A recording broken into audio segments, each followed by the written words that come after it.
আজকে আমরা শিখব মডেল ভার্বের সঠিক ব্যবহার। ইংরেজি বলতে গেলে কিংবা আপনার ইংরেজির উন্নতি করতে গেলে আপনাকে অবশ্যই মডেল ভার্বের ব্যবহার শিখতে হবে, কারণ মডেল ভার্ব ছাড়া ফ্লুয়েন্টলি ইংলিশ বলা সম্ভব নয়। অনেকেই মনে করেন এদের ব্যবহার করা খুব কঠিন, তাই শিখতে ভয় করেন। আজকে আমি আপনাকে খুব সহজে এদের ব্যবহার শিখিয়ে দেব। আশা করি আজকের পর আপনার এদের ব্যবহার করতে আর ভুল হবে না।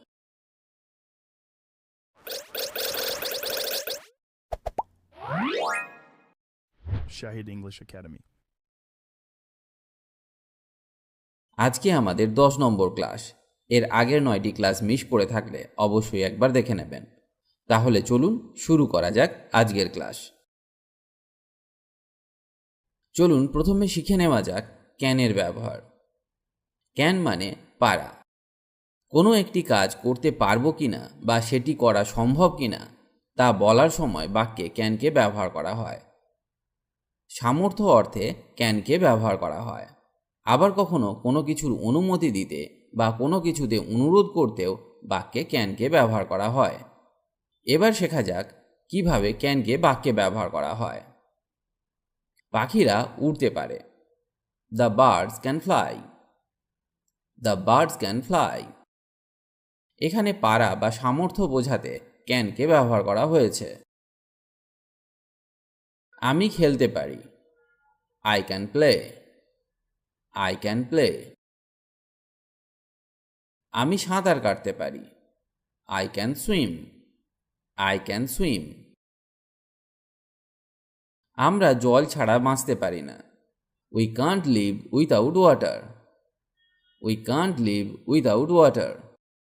এই বাক্যগুলিতে ক্যানকে ব্যবহার করা হয়েছে পারা বা সামর্থ্য বোঝাতে। আবার অনুরোধ করতেও বাক্যে ক্যানকে ব্যবহার করা হয়।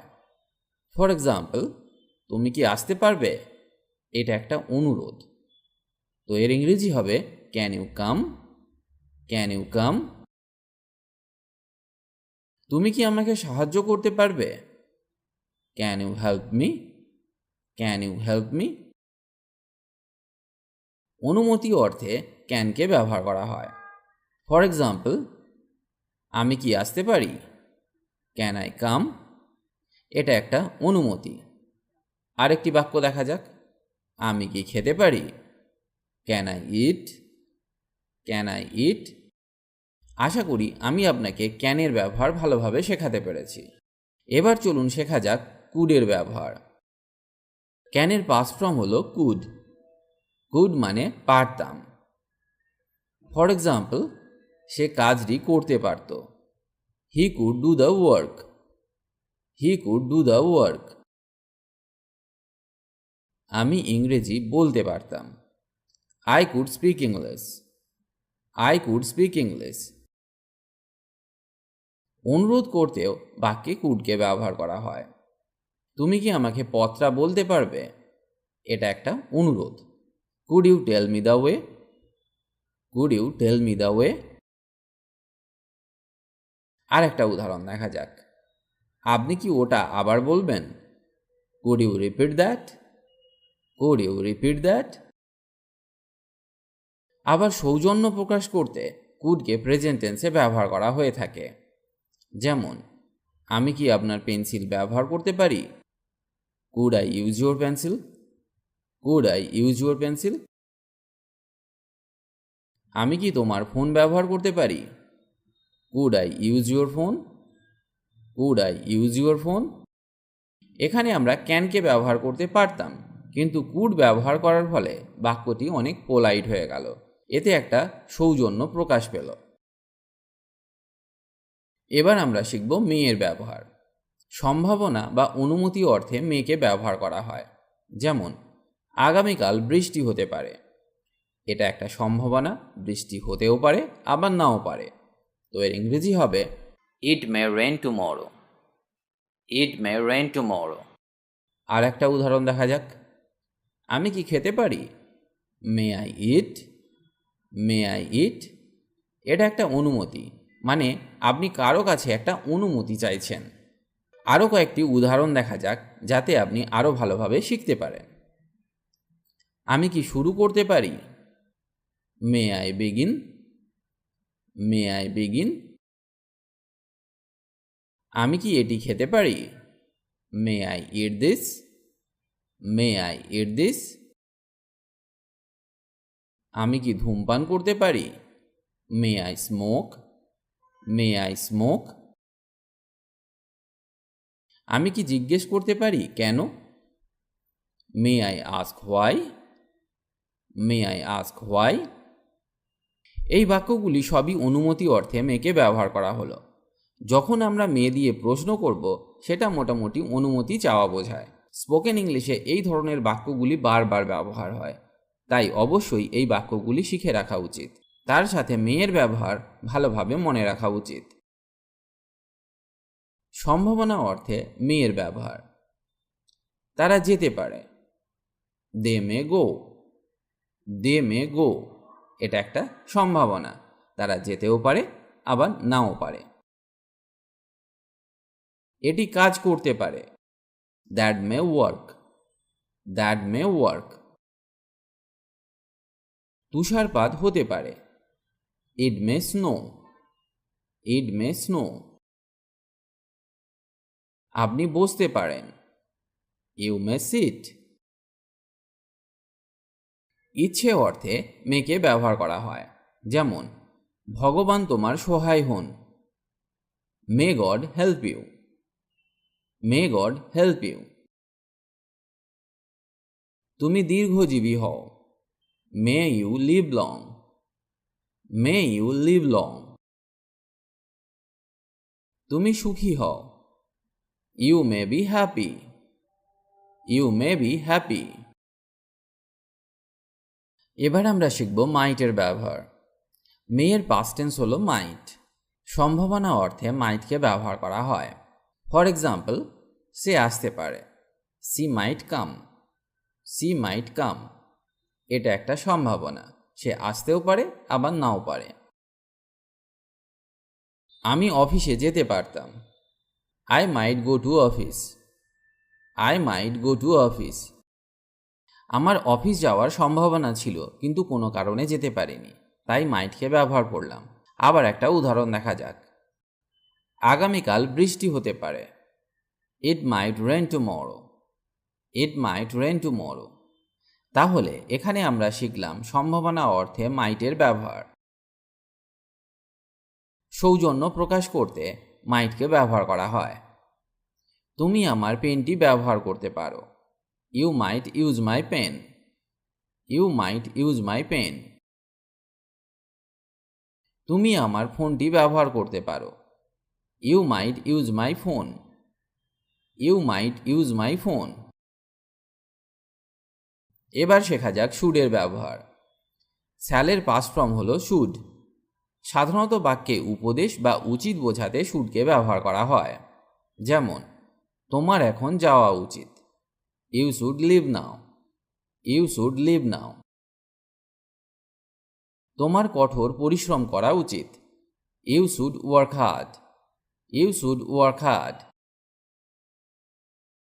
আমার কিভাবে জানা উচিত? How should I know. How should I know. Request বা অনুরোধ করতে শুডকে ব্যবহার করা হয়। ফর এক্সাম্পল, আমি কি অপেক্ষা করব? Should I wait. Should I wait. আমি কি একটা ফোন করতে পারি? Should I make a phone call please.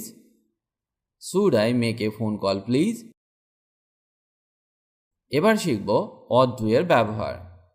কোনো বাক্যে উচিত বোঝালে শুডকে ব্যবহার করা হয়।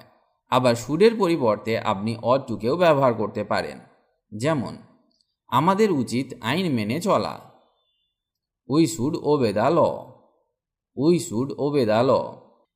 এখানে আমরা শুডের পরিবর্তে অড টুকে ব্যবহার করতে পারি, যেমন we ought to obey the law.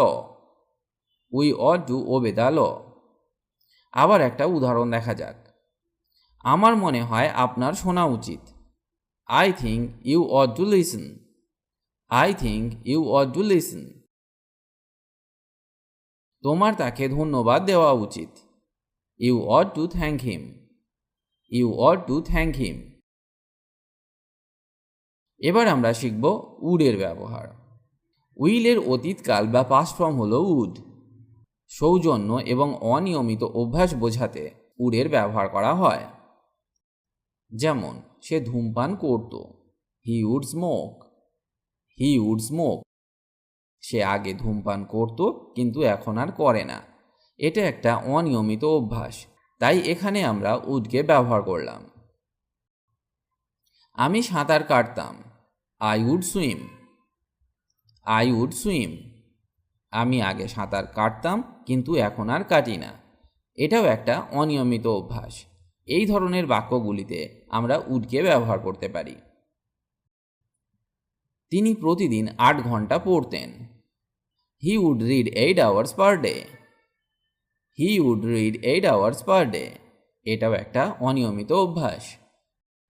আবার সৌজন্য প্রকাশ করতে উডকে ব্যবহার করা হয়ে থাকে। যেমন আপনি কি আমাকে কিছু টাকা ধার দিতে পারেন? Would you please lend me some money? Would you please lend me some money? এই বাক্যটিতে সৌজন্য প্রকাশ পাচ্ছে। পোলাইট রিকোয়েস্ট বা ভদ্রচিত অনুরোধ বা নমনীয়তার খাতিরে বা প্রশ্ন করতে উডকে ব্যবহার করা হয়।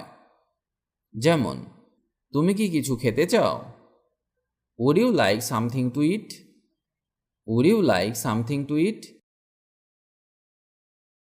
তুমি কফি না চা খাবে? Would you like coffee or tea? Would you like coffee or tea? আপনি কি এটা কিনতে চান? Would you like to buy this? Would you like to buy this? এবার আমরা শিখব মাস্টের ব্যবহার। মাস্টকে অনেকভাবেই বাক্যে ব্যবহার করা হয়, যেমন বাধ্যতা, অনুমান, নিশ্চয়তা, দৃঢ় সংকল্প বোঝাতে মাস্টকে ব্যবহার করা হয়। অবশ্যই করতে হবে এই রকম বোঝালে মাস্টকে ব্যবহার করা হয়। যেমন তোমাকে এক্ষুনি যেতে হবে, you must go at once.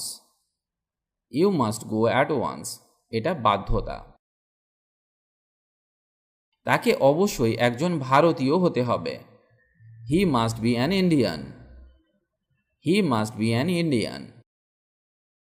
আমি অবশ্যই তাকে যে কোনো মূল্যে সাহায্য করব, I must help her at any cost. I must help her at any cost.